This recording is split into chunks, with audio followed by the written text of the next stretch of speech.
The New World Society in Action.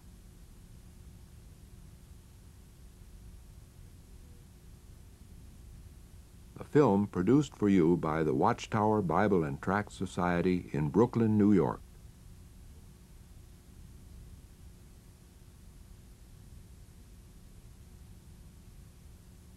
This tower is on the roof of the Watchtower's Brooklyn Bethel home. From here you can see, on the right, the Empire State Building, then Midtown Manhattan, the Brooklyn Bridge, the skyscrapers of Lower Manhattan, the Wall Street Financial District, and the bustling New York Harbor. This is New York City.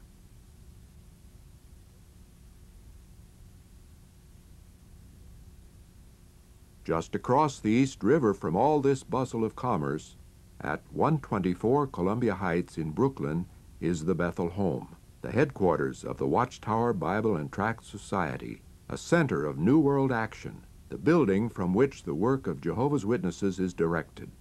Bethel means the house of God, and in this house are the Watchtower's president's office and staff, its editorial department, legal department, treasurer's office, and the studios of the Society's radio station, WBBR. It's in this building that many of the things are written that Jehovah's Witnesses use in their gospel preaching. Visitors are always welcome, and many come to see what is done in this place. Bethel is located on a quiet street in a pleasant neighborhood. The receptionist in the lobby is always glad to greet those who are interested in the Watchtower's activity, and will arrange to show them through the Bethel home. 500 Christian ministers live here. They spend their lives serving you, devoting all their time to publishing the Bibles and Bible literature used worldwide by Jehovah's Witnesses. Taking an elevator to Bethel's 10th floor, we see the president's office, where matters of worldwide importance in gospel preaching activity are handled. At his desk, the Society's president, Brother Knorr, gives his secretary, Brother Henschel, some dictaphone recordings with letters of Christian instruction for the Society's branches. Brother Knorr makes a call, and Brother Henschel, also a director of the Watchtower Society, passes the records to the brother who will type them. All work in harmony and unity, for everyone here is concerned with the advancement of praise to Jehovah's name.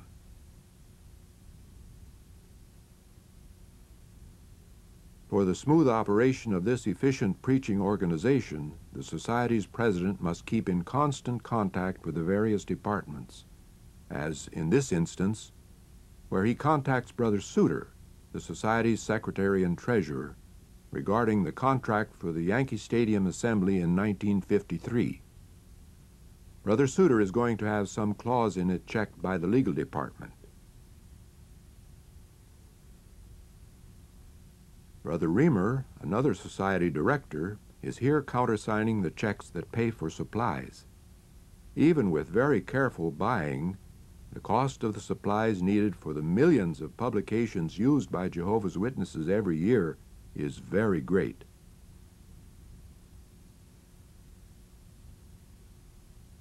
Much of this expense is covered by voluntary contributions, also handled here. Now the contract is sent to the legal department, where the Society's legal counsel, Brother Covington, will check the matter. The legal department is continually concerned with the fight for free worship, giving you the right to hear the truth and to tell it to others. A legal fight for this right to freedom of worship has been necessary in many lands, because opposers are determined that this good news shall not be preached, while Jehovah's Witnesses are even more determined that, by God's undeserved kindness, it shall. Amazing things, these, but it is Jehovah's Spirit that makes them possible. It is His work, not man's. Information on a victory for free worship is sent down to the editorial offices on the 8th floor. Sketches for awake illustrations are being considered when the material from the legal department arrives and is taken care of. The brother who will point to the illustrations and page the leaves of the magazine has just fixed up the dummy, which shows where each article and illustration will go in a forthcoming issue of Awake. Meanwhile, the material from the legal office is to be put into article form for the benefit of Awake readers throughout the world. So the news clipping desk's voluminous files of clippings and articles are referred to, and this material is taken to the writing offices by one of the brothers who will prepare the article and submit it for approval.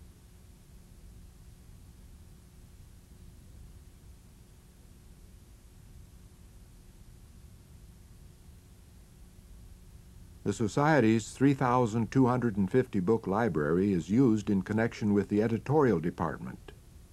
Here in the evenings, the members of the Bethel family, both brothers and sisters, may do their studying.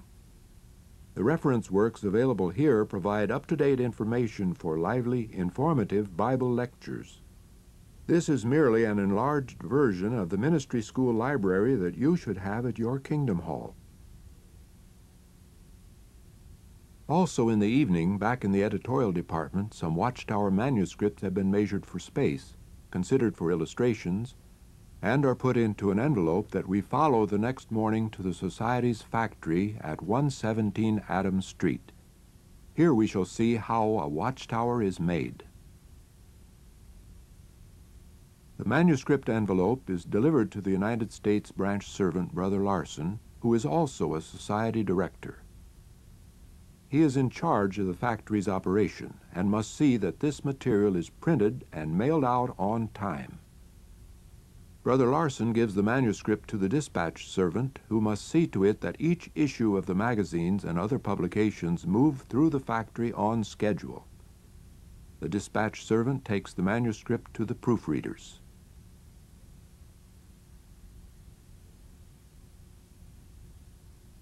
The proofreaders must check to see that the spelling, punctuation, and grammar are perfect. And when they are finished, the material is returned to the dispatch desk and sent on its way to the linotype department on the 7th floor.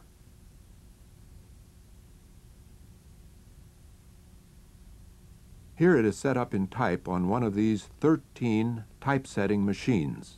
Publications containing the Kingdom message can here be set in any language using Roman characters, and also in Greek, Hebrew, Yiddish, Russian, Ukrainian, Arabic, and Armenian. Brother Feckel, in charge of this department, is also a director of one of the Society's corporations. There is no exalted position among such Christian brothers. Society directors work here just like anyone else. Brother Feckel is on the extreme left, working on this type that has now been arranged into pages and locked up in metal frames called chases. This type could now be used on small presses, but for the Society's fast rotary presses, a curved metal plate must be made, in the way that we shall now see. First, an impression or mold is made by placing a fiber mat on top of the type. Then some soft blankets. Then all this is put under a hydraulic press that stamps the shape of the type right into the fiber mat. As this is done, a completed mat comes out at the left. The mat is then put into the curved casting box which you see here, and molten metal, made up of antimony, lead, and tin, is poured into the box, where it flows into the impressions that the original flat type made on the now curved mat. While the metal is setting, a curved, molded plate that has already cooled can be taken out of the other casting box. This is done. The mat is taken off, and you can see the surface of the type on the curved metal plate. The high spots that might print black on blank parts of the page are routed off, so that the only thing that remains on the plate is the type printing surface. The plate is now prepared to the proper thickness. then put into the nickel tank where 1.5 thousandths of an inch of nickel makes the plate's surface very hard. The plate is then complete, ready to use, and is put onto a wagon and sent downstairs to the presses. But in order to print, we must first have ink.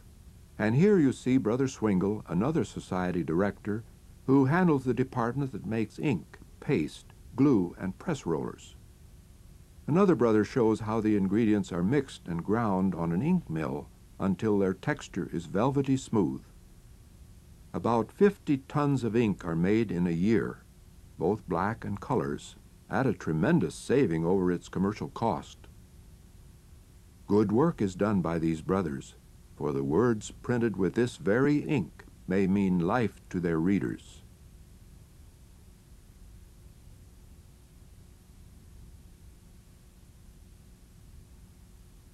Now the plates that we saw made on the 7th floor are put on the Watchtower magazine press on the 6th floor.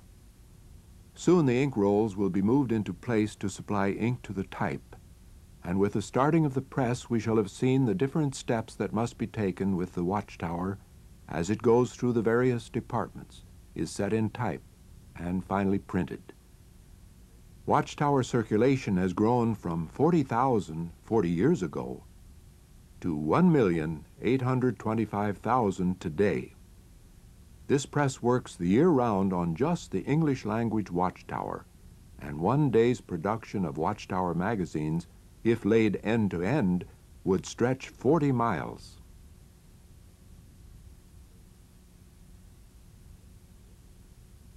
Here is the publication of the New World Society. Jehovah has fed us through its pages, and he will continue to do so.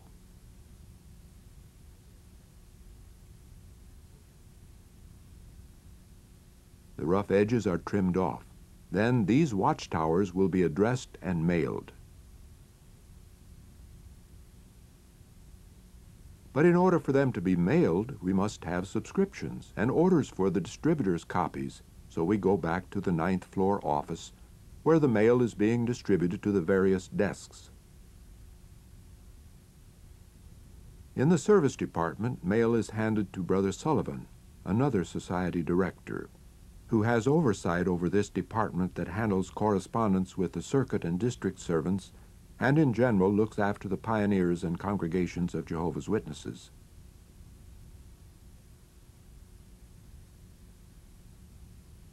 The subscription slips are received by correspondence desks and passed to the magazine department. This address will be copied on a graphotype machine, which impresses it into a metal stencil. These small metal address stencils being typed here are used both as the record of the subscription and to stamp the subscriber's address on each of his magazines. 11 graphotype machines are needed to type these stencils, which are then filed in metal cabinets. Each cabinet holds 35,000 address stencils. Here are 1,100,000 addresses of people who regularly receive the Society's magazines. Is your address here? The magazines, as you see here, are sent to many places. These trays hold address stencils for China, Burma, Spain, Switzerland, Cyprus, Australia, France. In fact, Watchtower and Awake circulation literally girdles the globe. These addresses are stamped on rolls of paper which are cut apart in a hand machine and pasted on the magazines. Or the magazines are addressed and wrapped by machine and then bundled and put into mail bags to go to all parts of the world. These bags containing Watchtower and Awake magazines for tens of thousands of subscribers are stacked on skids to be taken to the trucks at loading platforms on the first floor.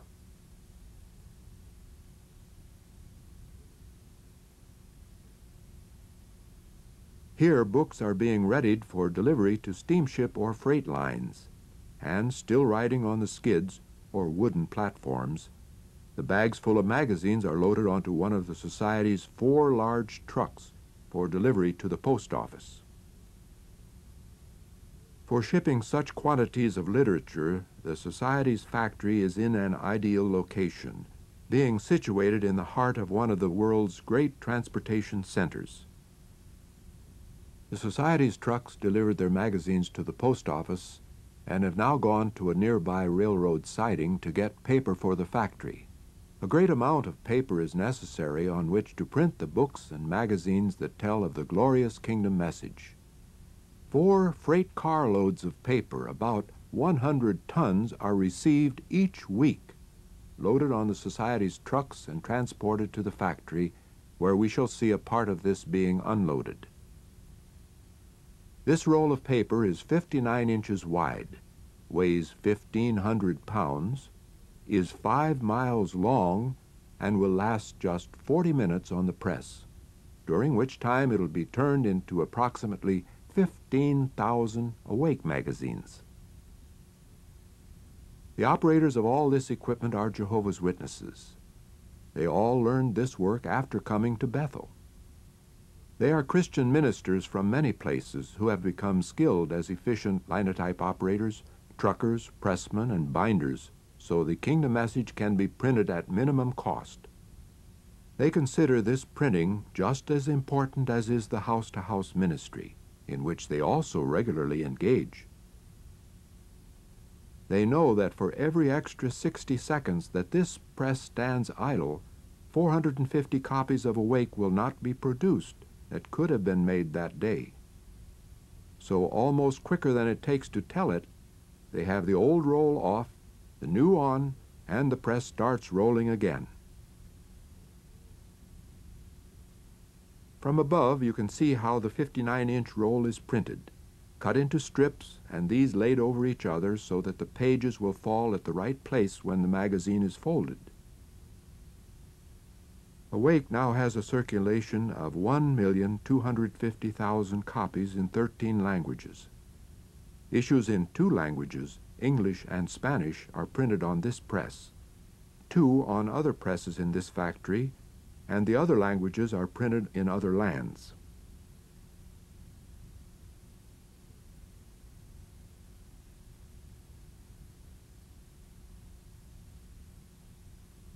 The Watchtower and Awake are having a great part in preaching the good news of the kingdom.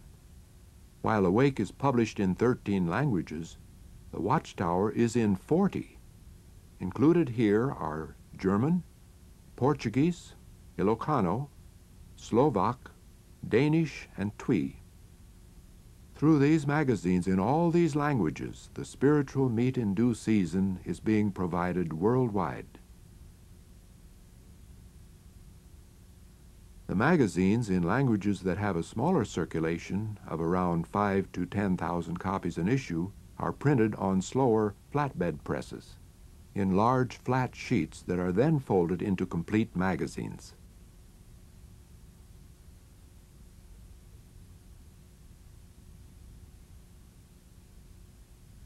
Smaller printing is done on job presses, which turn out millions of copies of such things as handbills, tracts, informants, subscription slips, letterheads, and the like. The 90,100,000 public meeting handbills that this department produced in 1953 would make a stack 5.5 miles high.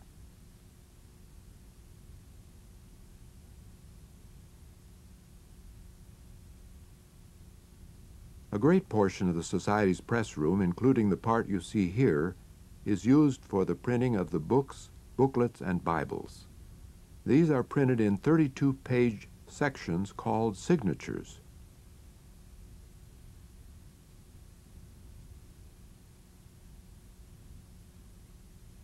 The signatures come out of the press that you see on the right and are tied in bundles until all the book's parts are printed, and then it can be bound. 12 of these 32-page book sections must be printed to make 1 copy of New Heavens and a New Earth, 27 for a New World Translation of the Hebrew Scriptures. The bundles of signatures are put on a conveyor that carries them to a circular chute down which they slide 2 stories to the bindery on the 4th floor. The book, Let God Be True, is made up of 10 of these signatures, and now has a circulation of 12.5 million in 31 languages. The thousands of persons who have come to a knowledge of the truth from it will realize the value of the work that their fellow members of the New World Society here are doing. When these pictures were made, the factory was reprinting the book This Means Everlasting Life, which is composed of 10 sections. These are here stacked up behind the gathering machine. This machine has pockets for each of the signatures or sections of the book. Its steel fingers drop one signature at a time on a moving conveyor, adding each succeeding 32-page section until all the parts for the complete book are stacked in order. If it should pick up 2 signatures or miss one, the machine will automatically stop. Then in the sewing department, the signatures are sewed together. Each of these 9 machines will sew up to 4,000 books a day.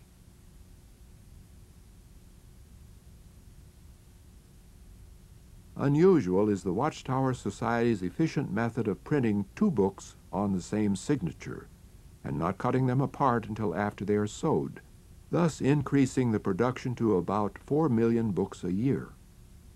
After being cut apart, the books are put into a rotary trimmer, where the rough edges can be trimmed off of 10 million pages a day.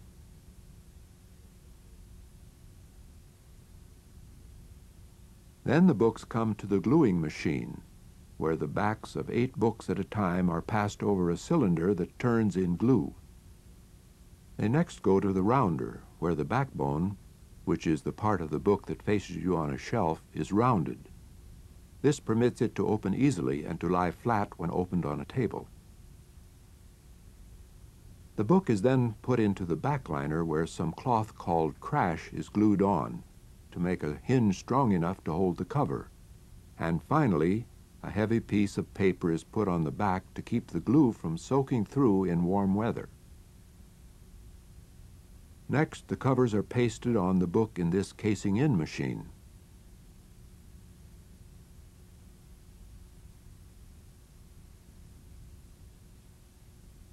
The covers were made in the casemaker. It glues hard boards on a long strip of cover material and cuts and folds these into the completed covers that come out of the right end of the machine. With this one operation, the covers are complete, except that they do not yet have the title on them. The covers are taken from the casemaker to the embosser, where the title of the book is stamped into the covers with gold foil. Here a stack of covers is put in at one end of the embosser, and the brother will take the embossed covers out of the other end.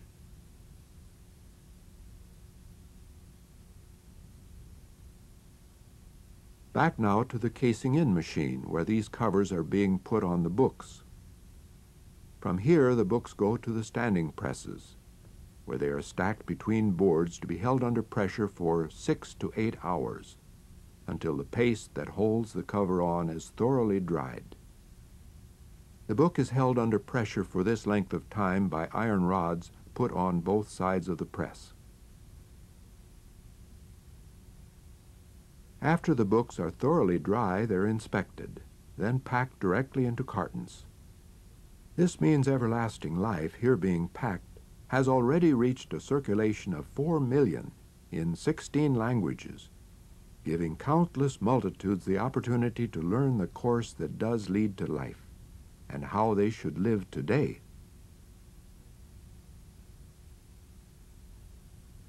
After being packed into cartons, the books go down to the shipping department on the second floor, where orders are filled for all parts of the world. In an average month, nearly 10,000 cartons of Bible literature weighing some 400,000 pounds will be shipped from here, in addition to thousands of smaller parcel post packages and local shipments. Shipping is a major item, for to some places it costs as much as $2.60 to send one of these cartons of 60-bound books. The Society's factory, however, being within sight of Earth's busiest port, is in the best location in the world for such shipping. Why is all this shipping necessary? because of your activity in the New World Society. To keep this large factory running, many things, of course, are necessary. The brothers who work in the machine and the electrical shops give good care to the expensive machinery that must be used in such extensive printing, and this care gives it a long life.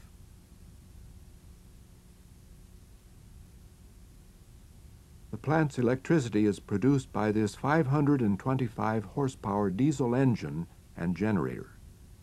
Its power runs all the equipment you have seen in this building, and from the factory's lobby, visitors can view this final example of how, here, everything possible is done to save on expenses, even to the point of producing the plant's own electricity.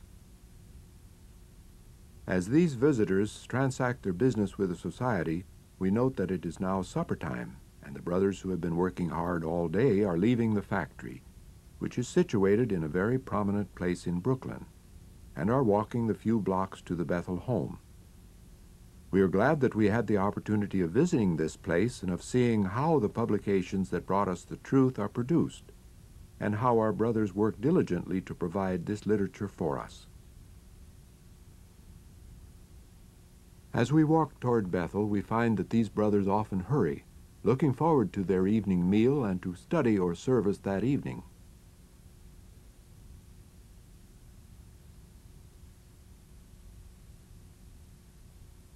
After their evening's activity and a good night's rest, we see them coming down to breakfast the next morning. At the breakfast table, in a procedure followed by all the Bethel families throughout the world, they first enjoy the spiritual food of the daily scripture text and comments, which are discussed for 15 to 20 minutes each morning. After this, one member of the family represents them in prayer, and then they have their breakfast.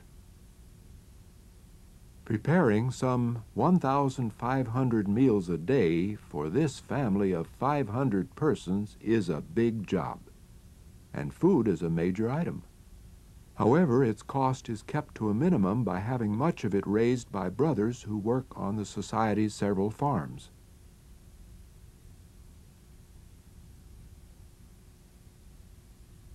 Such matters as farm production and the purchasing of food are handled by the Bethel office. Brother Ulrich, also director of one of the Society's corporations, is here handling food and supply records.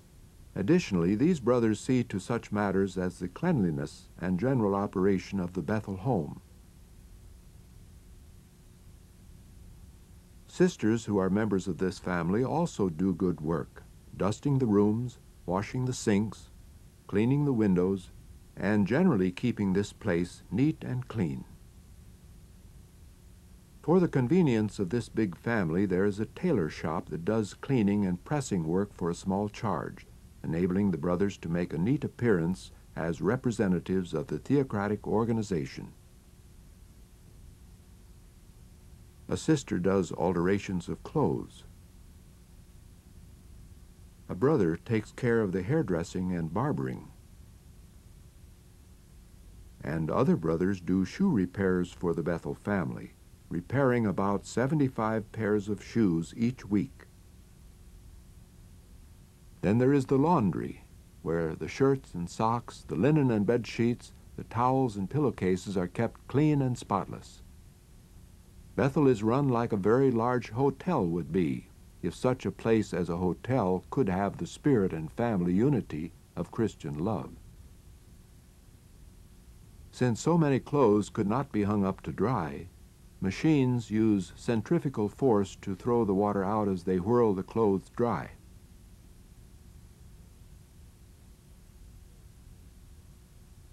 The sheets, pillowcases, towels, and other things are ironed on large machines, put in proper order, and sent to the supply rooms for use on the various floors. All is efficient, nothing is wasted. Having this equipment enables more work to be done, and money actually is saved. How would you, for instance, like to iron 1,500 shirts a week? Or perhaps darn the socks and repair the clothes for 500 of your Christian brothers? Yes, all these things and many more must be done so that this family may most efficiently serve their brothers throughout the world, aiding in the praise of Jehovah's name. As the day goes on, we find that appetites increase, and the noon meal that the cooks have been working on all morning must be served. At mealtimes, the entire home and factory close down so that all the brothers may eat together. The kitchen is well equipped, even having its own bakery which produces 400 loaves of bread a week and prepares excellent pastry. Good, wholesome food is prepared, for the Bethel family works hard and has a healthy appetite.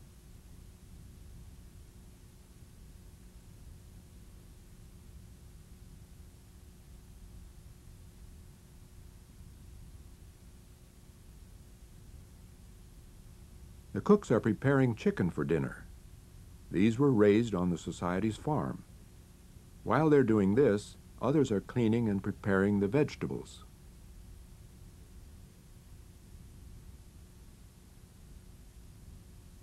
Also in the Bethel home is another instrument used in the gospel preaching, the studios of the Society's radio station, WBBR. The announcer introduces a program, signals the control room,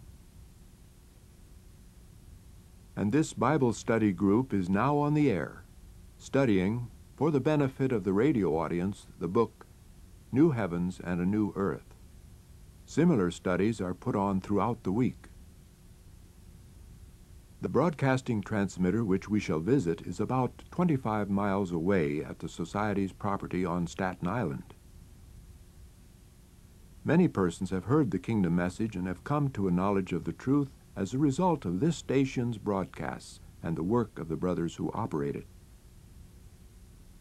The voices from Brooklyn go through the broadcasting equipment here and are thrown out over the air with 5,000 watts power to serve a tremendous audience of some 15.5 million people with the good news that God's kingdom is for man's benefit.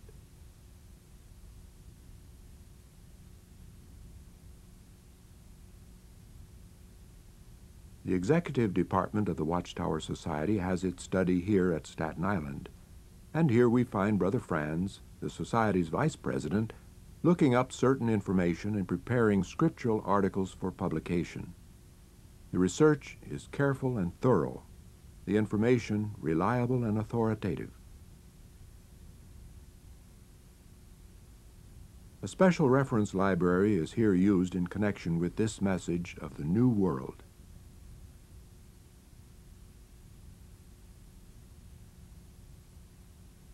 So we leave WBBR's 411-foot-high transmission towers at Staten Island, towers whose invisible waves carry a message of life, and return to Bethel, where a Watchtower organ broadcast is originating. This auditorium studio is also used as a Kingdom Hall, and just before the great Yankee Stadium assembly in 1953, it was the scene of a meeting of Watchtower branch servants from the four corners of the globe. Branch servants from 65 lands and representatives from even other countries presented problems encountered in missionary work, and these were ironed out by the Society's president.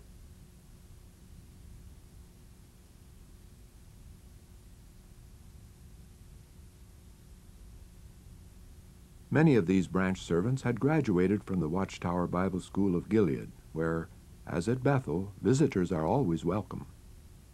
Located in the highlands above Lake Cayuga, 250 miles northwest of New York City, this school is devoted to training missionaries, promoting Christian education.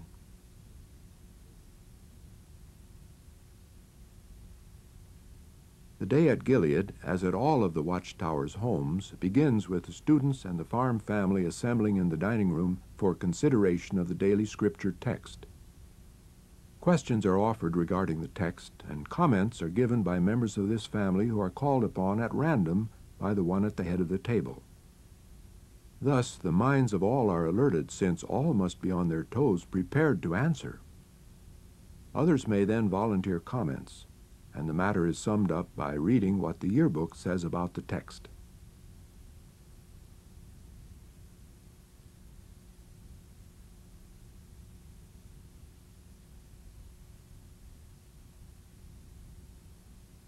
We hurry along now with one of the classes. This is Classroom D in the library building, where these brothers are studying the promises of God's Word, the fundamental doctrines of the Bible. On nice days, the public speaking session is often held in very pleasant surroundings, out by the fish pond in the little amphitheater that was built by the students and the farm family. After the regular classes are completed, the students assemble in the main auditorium where they are here learning about prayer wheels. A number of the brothers here will work with the New World Society in lands where these are used, so they're learning what the people believe about such things, in order that the truth may be properly presented to them. Many matters are here discussed, including the true religion concerning Jehovah God and Christ Jesus. In the lounge at the far side of the room is a picture of each class that has graduated from the school and gone on to foreign lands.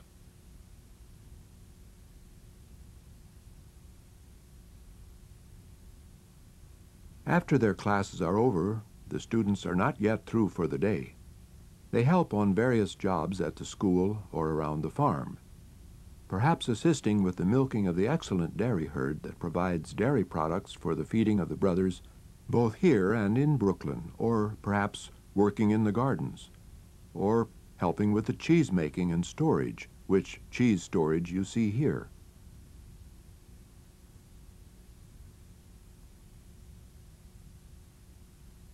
These Christian ministers are busy people. In the evenings they must still study their lessons, do research, and prepare their discourses. In this, the 9,000-volume library is of great value. The wisdom and knowledge available here are spread around the world as these brothers go to missionary assignments in all parts of the globe. Thus, another busy day ends for the Kingdom Farm family and the students of Gilead's 21st class, who had studied diligently.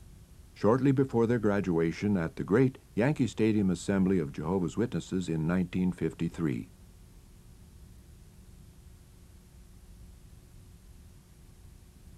Were you there? Well over 150,000 people were fortunate enough to be able to attend this glorious 8-day New World Society Assembly of Jehovah's Witnesses in Yankee Stadium, New York, July 19th through 26th, 1953. From the world around they came, from more than 90 lands, and ahead of them they had sent their greetings, which were depicted in vivid colors on these large banners all the way around both levels of the inside of the stadium. From Norway and Mexico and Argentina, happy people had come. From the world's four corners they had gathered to consider God's Word and to declare themselves for His new world. Our Christian brothers from many lands had assembled in this one place without controversy, with none of the quarreling and greed of the old world. These people had one purpose, one mind. They were people of all races and colors, formerly of all creeds, from all nations and kindreds and tongues, but united in service to Jehovah, in the bond of love and Christian brotherhood. These people came from the ends of the earth just to hear the truth, just to hear Jehovah's Word expounded. Their joy and happiness showed the spirit that will be evident in the new world. Only the power of Jehovah God could accomplish such unity as was evident among the happy people from many lands that you see here. Truly, this was an outstanding example of the New World Society in action.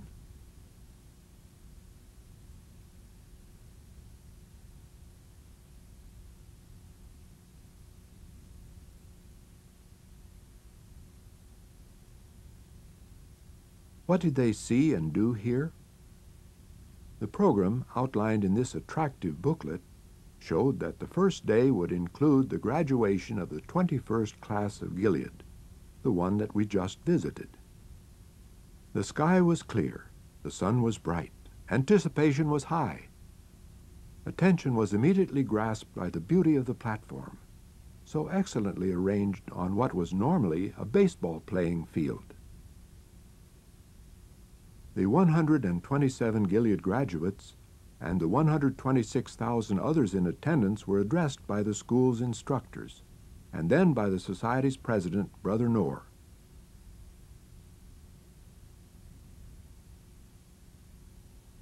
One of the most stirring sights of the graduation was when all the graduates of former classes who were in the audience were asked to stand. These were faithful ministers who had participated in the growth of the New World Society in their area, sometimes from a small handful to many thousands during the less than 11 years since Gilead's first class had begun. Of the 1,600 missionary graduates from Gilead who are now in the field, this 945 had been able to come in from the field, which is the world. Just look at the number of them who were there.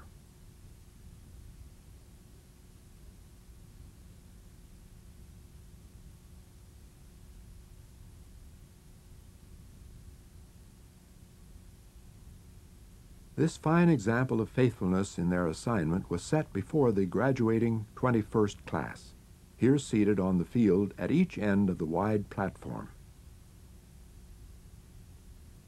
From this beautiful platform, the great shepherding work was discussed, and it was pointed out that it isn't hard to identify the false shepherds or the true ones today. Brother Franz, the Society's vice president, admonished the graduates to fully accomplish their ministry and to show Christian love in their assignments.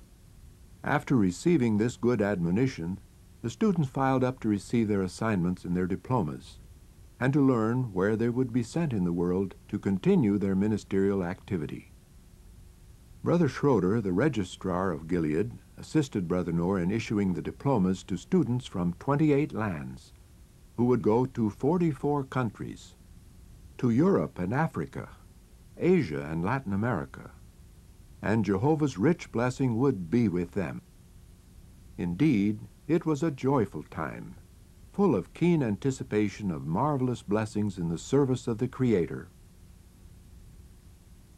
In the evening, the students told of life at Gilead and entertained with a pleasant program of songs from their native lands.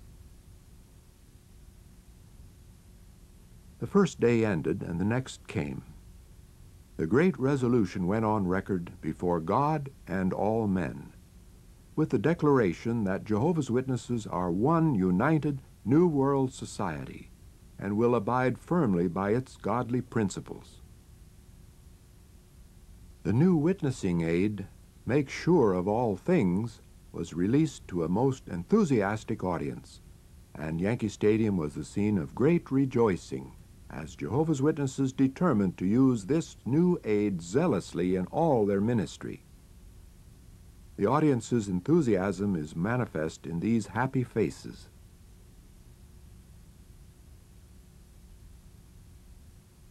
Of course, between the assembly's sessions, material food was also necessary. So as they examined Make Sure of All Things, these brothers were on their way to the convention's cafeteria, which was indeed an amazing place. 4,500 brothers volunteered to operate this most efficient feeding arrangement, which served literally tens of thousands of meals each day. The food was good, the cost reasonable, the appetites healthy ones.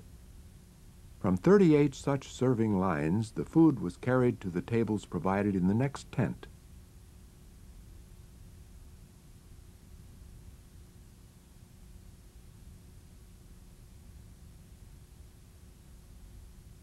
The brothers in the large and efficient kitchen worked hard to get everything ready on time. And after eating in the cafeteria, the conventioneers returned to the stadium for more spiritual food.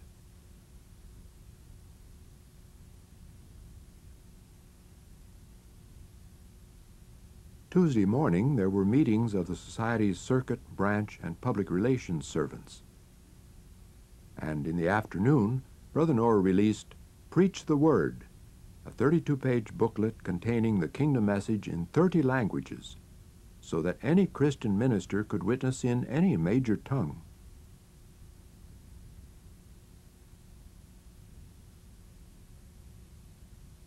Of course, English was not the native language of many in attendance, so meetings were held in various parts of the stadium on Monday, Tuesday, Thursday, and Friday mornings in 20 other languages: Armenian, Greek, Norwegian, Polish, Russian, Slovak, Spanish, and other tongues. At the Greek meeting, a new Bible aid was released. Just one of the 75 made available during this assembly. Another outstanding Tuesday joy was hearing Brother Franz speak on the theocratic organization. Wednesday morning, a large crowd was on hand to hear the 9 o'clock discourse on baptism. These 4,640 new Christian ministers, 1,600 more than were baptized at Pentecost, arose to indicate that they would this day symbolize the dedication of their lives to Jehovah. With heads bowed in earnest prayer, this is the multitude that would be immersed.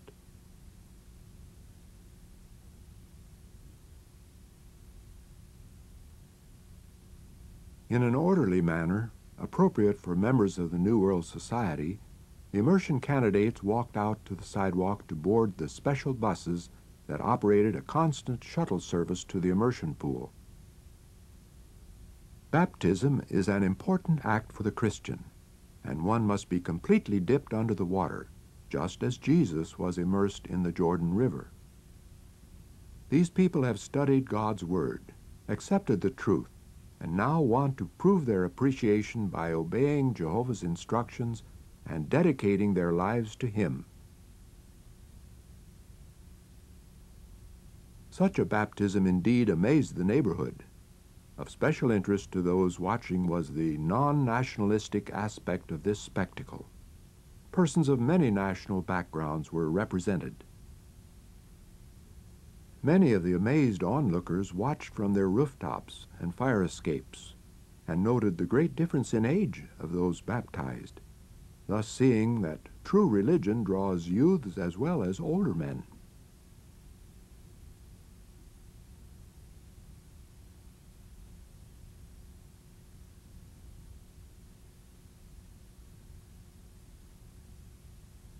The act of being dipped has no value unless the one being baptized has dedicated his life to Jehovah. But when he has made that dedication, he should be immersed as an outward symbol that this dedication has been made. Of those immersed, 1,861 were men, 2,779 were women.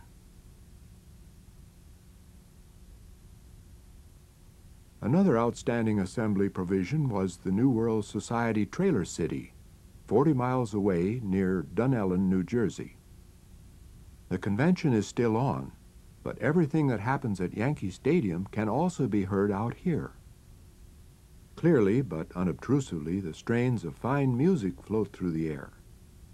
Then the voices of speakers who dwell calmly but eloquently upon Bible teachings that have to do with life and good works. Large loudspeakers in the city's 2 sections can be heard no matter where you are, whether in your trailer or tent, or at the space set aside for the audience to sit. Amazingly, most of this orderly city sprang up practically in one day. 20,000 persons moved in within 12 hours, and that is one every 3 seconds.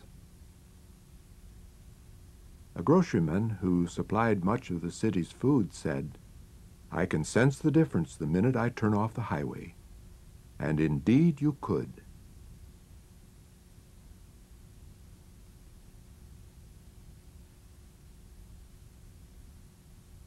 All necessary facilities were provided. The city was operated entirely by volunteers, and it even had its own fire department, which was used mainly to water down the streets.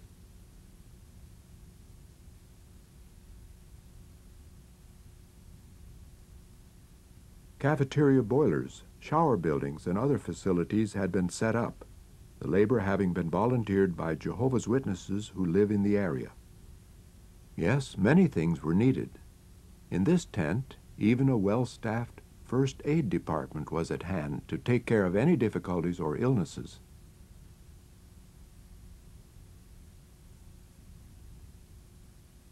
The food and other supplies for this big city had been ordered and arranged for long in advance, and at the moment they were needed, they came in by the truckload. Good planning made everything available at just the right time. Here are some of the trucks that were in Trailer City at one time.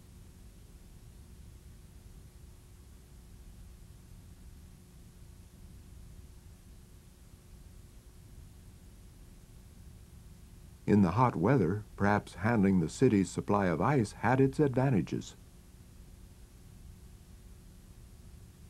At the two well-stocked grocery stores, food was available at a reduced cost. Even the children, though typically energetic, were quietly subdued.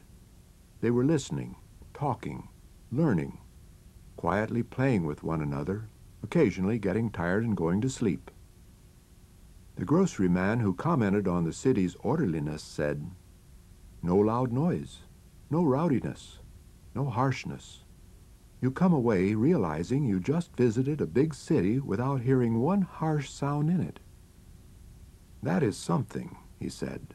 "That is a modern-day miracle." The interest of all these earnest people was centered around the good message coming from Yankee Stadium.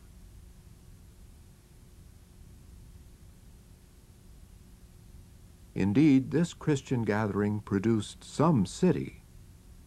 Built to last just a little more than a week, it gives some idea of what Jehovah's Witnesses can do after Armageddon, being able to live almost anywhere, to move from one section to another, or to assemble in small groups. They built and operated the entire city, harvesting the wheat that had stood on this land, laying out the streets, putting in the plumbing, the kitchens, taking care of any who were sick. As Isaiah 32:18 puts it, "These people abode in a peaceable habitation, in safe dwellings, and in quiet resting places." Among these Christians, policemen were unnecessary. Only traffic directors were needed, and even these were Jehovah's Witnesses. At a speed of 120 miles an hour, we're flying by this outstanding example of the New World Society in action. That 45,000 people could dwell together in such a city in unity, with no wrangling or fighting, nor any need of force to keep the peace, can be accomplished only when Jehovah's Spirit is backing them up, as it is doing here. And so we return the 40 miles to Yankee Stadium, where the program continues. Again, the stadium is packed to capacity to hear the Watchtower's president speak on "Walk in the name of Jehovah our God forever." He showed the shortcomings of the New Revised Standard Version Bible, its omission of the name Jehovah, and the importance of that name. This discourse concluded with announcement to his audience of Volume 1 of the New World Translation of the Hebrew Scriptures, which is now being widely used along with the Christian Greek Scriptures translation made available in this same stadium in 1950. Brother Henschel showed that this is the day Jehovah provided for a great crowd to hear the truth and be saved. Did we say, hear it? Well, even those who could not hear with their ears could see these good words. In Brother Covington's long-to-be-remembered discourse, he likened his vast audience to lawyers who are teaching God's law to men of good will, faithful ministers who stick to their territory. Brother Schroeder reminded that Jehovah's Witnesses have a common faith, a common feeding program through the Watchtower magazine, and are under the leadership of our reigning King, Christ Jesus. Then Brother Fran's striking Thursday discourse, New World Society Attack from the Far North, forcefully sounded the alarm of Armageddon.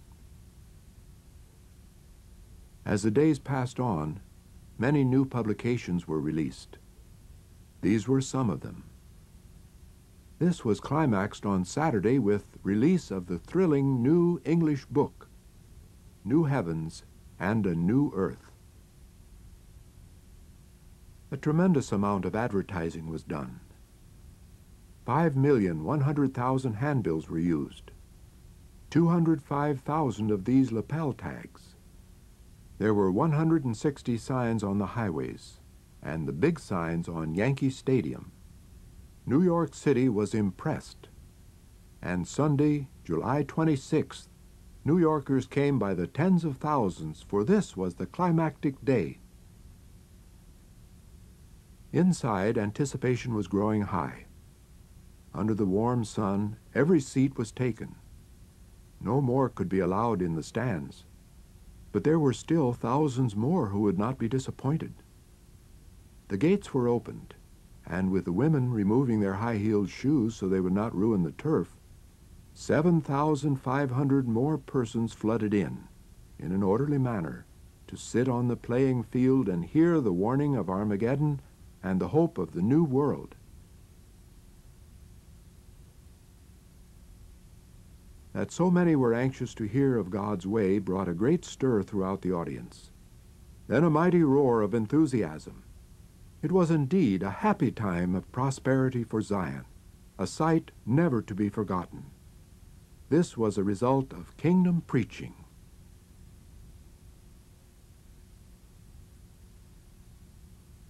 "4 o'clock came and the speech began. 91,562 persons were in the stadium. 74,267 more listened from the surrounding tents and from Trailer City, making a total of more than 165,000, and an unnumbered multitude listened over radio station WBBR. Brother Knorr appealed solely to sober judgment. To his attentive audience he explained, "Armageddon will be the worst thing to hit the earth within the history of man. God's new world will be the best thing ever to come to distressed mankind and will never pass away. The new world's King, Christ Jesus, will provide a home worthy of his family, a paradise of health and life." This privileged audience heard scriptural proof of these divine promises, and you can read it for yourself in the printed copy of this inspiring talk, this booklet, After Armageddon, God's New World. A great multitude had here spent 8 days in New World living, yet they were still to see much more. During the 3 days following the assembly, more than 15,000 of these brothers visited the Society's Brooklyn plant, the place where the message of the New World is printed and sent to all parts of the earth. Quite extensive construction is underway near the factory for a highway, park, and civic center, and in this reconstructed area, this factory will make a good appearance for the New World Society.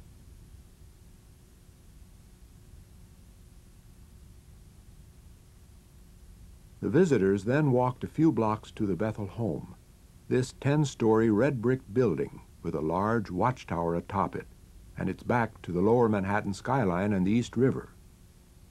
The visitors were thrilled with what they saw, and the neighborhood marveled at the good Christian conduct of Jehovah's Witnesses. In 3 days, 15,418 visitors came through the doors of this home and were indeed made welcome. They witnessed the tranquility and peace of this place, where Christian love prevails, and the Society was glad to have them visit here.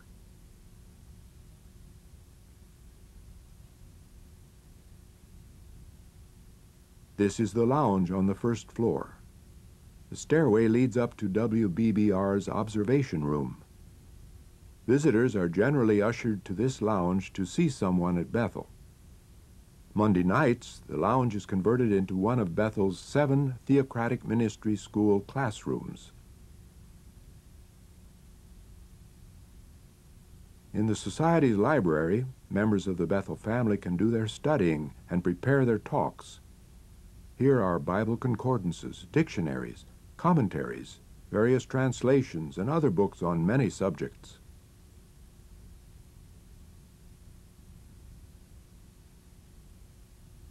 In the Kingdom Hall, each Monday evening, the Bethel family assembles to study the Watchtower, studying the same lesson that these brothers will have in their congregations the following Sunday. Even on as hot an evening as this one was, the Bethel family appreciates the importance of this study, for they know that this spiritual food gives one strength, and that all who are interested in serving Jehovah must follow the scriptural instruction to not forsake the gathering of ourselves together.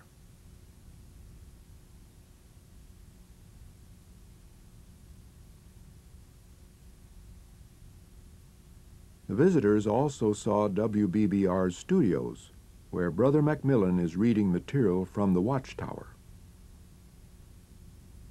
Then many of them went out across the New York Harbor, past the Statue of Liberty to Staten Island, where the station's transmitters are located.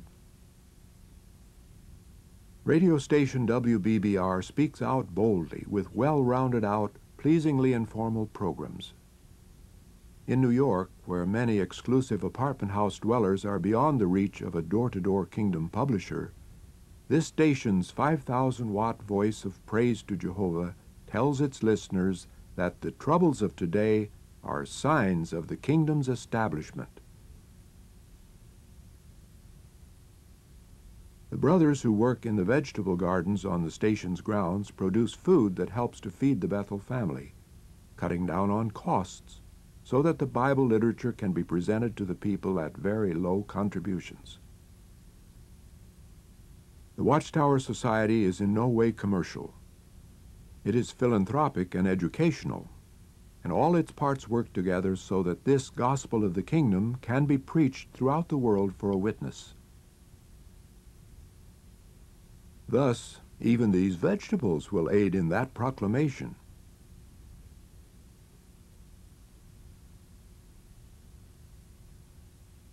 Many brothers returned home by way of the Watchtower Bible School of Gilead and marveled at the campus that has there been developed. It isn't elaborate, but just shows what can be done when a few brothers want to beautify a place. Members of the farm family and Gilead students have added improvements and have created what many visitors have described as a sample of the peaceful tranquility of the new world.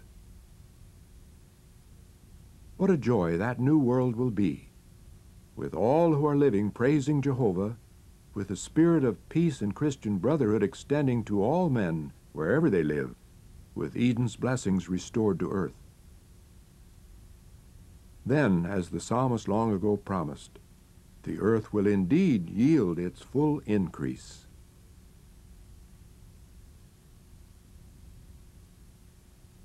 Then the earth will become a paradisaic garden. The great Creator, the Almighty Jehovah, has promised just such a thing, and the promise is sure, for He is the maker of the heavens and the earth.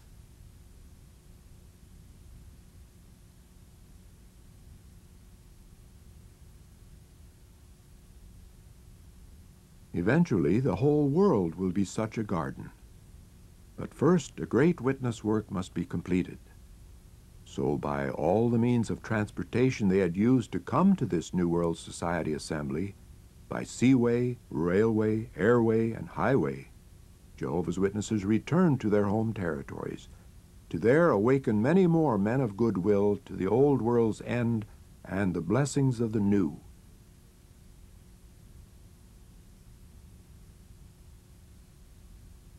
They recognize each meeting at their kingdom halls as a small assembly of the New World Society. Zealous in house-to-house service every Sunday morning, they know that the door-to-door kingdom publisher is the backbone of the New World Society in action. A mature publisher goes along with a newer one in Jehovah's service, as they call at the door of a modern home in the United States. When the new one becomes proficient, she will take another publisher along with her only occasionally, for much more can be done if each takes a house. The new one makes her own presentation, but when the lady raises a question, the mature publisher comes to the new one's aid by referring to "make sure of all things." Its scriptural proof helps overcome the householder's objection.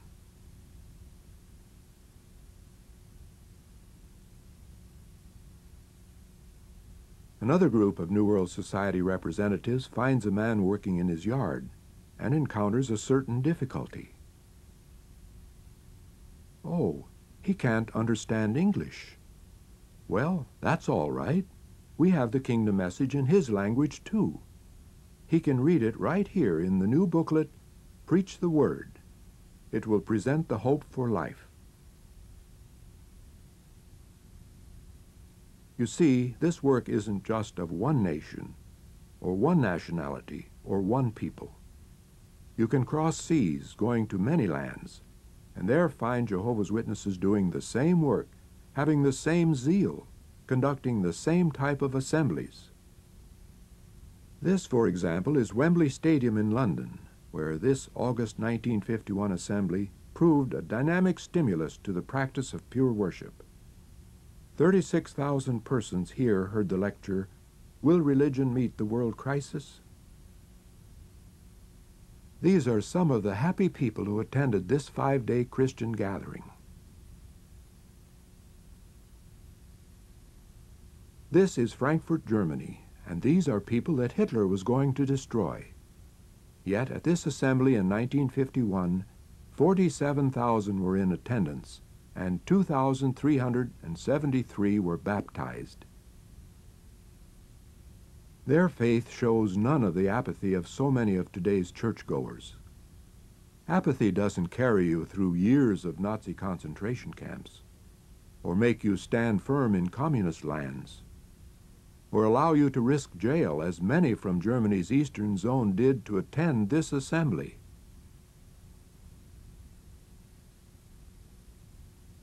This is Johannesburg in the Union of South Africa in December 1952. Illustrating that the New World Society is in action in many tongues throughout the earth, at this assembly talks in English and Afrikaans were translated into Zulu and Sesotho for brothers who speak those languages. Brother Henschel of the Brooklyn Bethel family here speaks through 2 interpreters.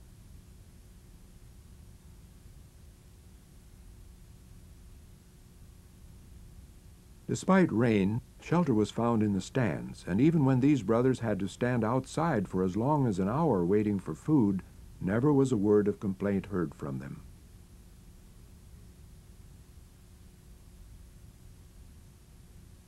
In Salisbury, southern Rhodesia, 250 Europeans met in assembly, and 15,000 Africans, some of whom you see here. There were no great stadiums here, so the multitudes, reminding us of those who came to isolated places to hear Jesus, gathered out in the open under clear skies to listen to the message. That people from many different tribes and all parts of the land could meet with no fighting or bloodshed amazed the Africans, the police, and the Europeans. It was taken for granted, however, by the Christians who were in attendance.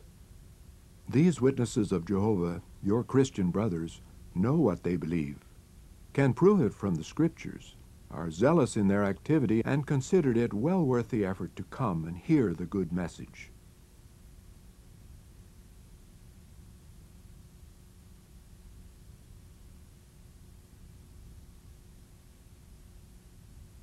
A 145 persons were in attendance at a European assembly at this hall in Kitwe, northern Rhodesia, in December 1952.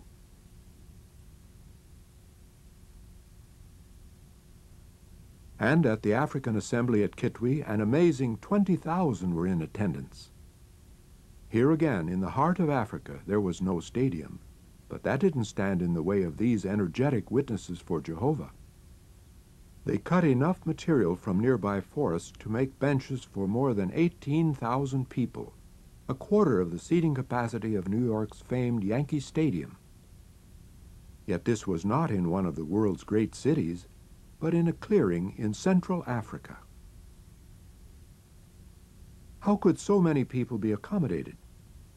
to sleep 8,000 of the conventioneers, the brothers cut many thousands of poles, 30,000 bundles of grass, and built 17 of these sleeping shelters that radiated out from the seating area like great spokes of a wheel. Some of these were 700 feet in length.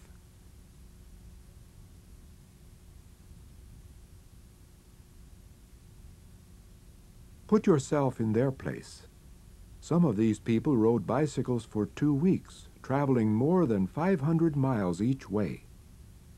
Others walked 4 days through an area of wild beasts, then traveled 2 more by primitive bus to reach this assembly. All of Jehovah's Witnesses should have such zeal for assemblies. Brother Knorr spoke eloquently on, "It is time to consider God's way." The brother on the right is translating the talk into Sibemba for the benefit of the assembled multitude.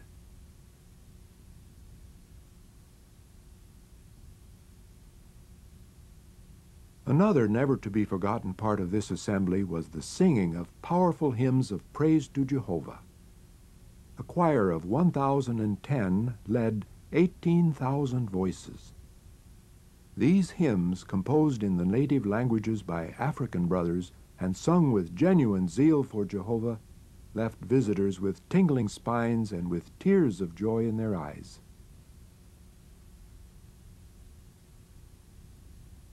"Lift up your eyes and view the fields," said Jesus, "that they are white for harvesting. Today the harvest is great. The restoration of true worship expands to the ends of the earth. The New World Society is indeed in action.